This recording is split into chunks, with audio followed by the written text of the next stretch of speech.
We know it as a universal fact that sum of triangles is equal to 180 degree. Today we see how mathematicians came up with this. Let's take the angles as A, B and C. Next, draw a line passing through A such that it is parallel to BC, and whenever two parallel lines are crossed by a third line, usually known as transversal, 8 angles 1, 2, 3, 4, 5, 6, 7, 8 are made.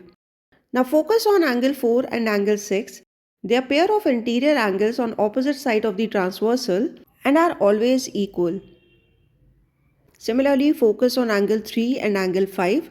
They are again alternate interior angles. That makes angle 3 equal to angle 5.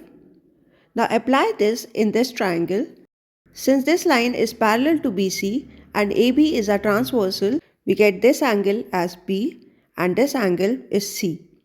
And angles on one side of a line have a sum of 180 degree, which means angle A plus angle B plus angle C equal to 180 degree, and ABC are angles of a triangle which make sum of triangle angles as 180 degree.